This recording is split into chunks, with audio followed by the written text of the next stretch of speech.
রোজার মাসে এই তিনটি স্বপ্ন দেখলে বুঝবেন আপনি জান্নাতি, আল্লাহ আপনাকে ভালোবাসে এবং আপনার ইবাদত আল্লাহর দরবারে কবুল হচ্ছে। এই তিনটি স্বপ্ন যে ব্যক্তি দেখবে তার জন্য একটি জান্নাতি সুসংবাদ রয়েছে। প্রিয় দর্শক, আপনি যদি রাসূলুল্লাহ সাল্লাল্লাহু আলাইহি ওয়াসাল্লামকে ভালোবাসেন অবশ্যই আলহামদুলিল্লাহ কমেন্ট করবেন। যারা রাসূলকে ভালোবাসেন না তারা কখনোই প্রকৃত মুসলিম হতে পারবেন না এবং তাদের জন্য জান্নাত হারাম হয়ে যাবে। ভিডিওটি শেয়ার করে অবশ্যই ছড়িয়ে দিবেন, হয়তো আপনার কোনো ভাই বোনের সাথে মিলে যেতে পারে। আল্লাহ যাকে ভালোবাসেন তার জন্য জান্নাত অবধারিত হয়ে যাবে, তার কপাল খুলে যাবে। স্বপ্ন তিন ধরনের, একটি হলো আল্লাহর পক্ষ থেকে, 2 নম্বর স্বপ্ন হলো শয়তানের পক্ষ থেকে এবং 3 নম্বর স্বপ্ন হলো আপনি দিনের বেলা যা করবেন তার একটি অংশ রাতে স্বপ্নে আসে। সব থেকে উত্তম স্বপ্ন হলো যে স্বপ্ন আল্লাহর পক্ষ থেকে আসে। অবশ্যই মিলিয়ে নিবেন এই তিনটি স্বপ্নের একটিও আপনি দেখেছেন কিনা। রাসূলুল্লাহ সাল্লাল্লাহু আলাইহি ওয়াসাল্লাম বলেছেন, তোমরা স্বপ্নকে উড়িয়ে দিও না। স্বপ্নের মাধ্যমেও আল্লাহ তাআলা ভালো মন্দ হিকমত রেখেছে। বিশেষ করে যে ব্যক্তি রমজান মাসে এই তিনটি স্বপ্ন দেখবে বুঝে নিতে হবে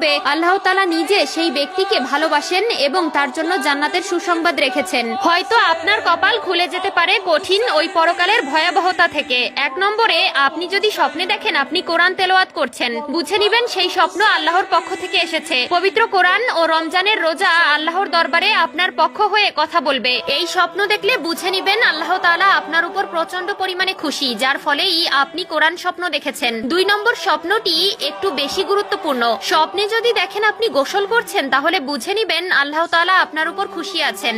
এই স্বপ্ন যে ব্যক্তি দেখবে বুঝে নিতে হবে তার শরীরে যত পাপ আছে, অন্যায় আছে, ধীরে ধীরে তা মুছে যাচ্ছে। আল্লাহ তাআলা তাকে ভালো আমলের জন্য কবুল করে নিয়েছে। প্রিয় দর্শক, অবশ্যই স্বপ্নকে অবহেলা করবেন না এবং যার তার কাছে স্বপ্নের ব্যাখ্যা জানতে চাইবেন না। মনে রাখবেন, স্বপ্নের ব্যাখ্যাকার আপনাকে যেভাবে স্বপ্নের ব্যাখ্যা দিবে আল্লাহ তাআলা আপনাকে সেভাবেই প্রতিদান দিবে। তাই অবশ্যই স্বপ্ন সবার কাছে বলা যাবে না। আল্লাহ তাআলা আপনার উপর খুশি আছে তাই আপনাকে এই স্বপ্ন দেখিয়েছেন, কিন্তু আপনি যদি আল্লাহর ইবাদত থেকে সরে যান আল্লাহ আপনার উপর নারাজ হয়ে যাবে। অবশ্যই আল্লাহর ইবাদত বন্দেগী করবেন এবং নিজের ঈমানকে ঠিক রাখার চেষ্টা করবেন। 3 নম্বরে, আপনি যদি স্বপ্ন দেখেন আপনি জায়নামাজে বসে আল্লাহর কাছে দোয়া করছেন এবং কান্না করতেছেন, বুঝে নিবেন আল্লাহ তাআলা আপনাকে ভালোবাসেন এবং আল্লাহ আপনাকে কবুল করার অপেক্ষায় রয়েছেন। অবশ্যই ভালো স্বপ্ন মানুষের জন্য ভালো কিছু বয়ে আনে। আল্লাহ তাআলা আমাদের সবাইকে সঠিক বুঝ দান করুক, আমিন।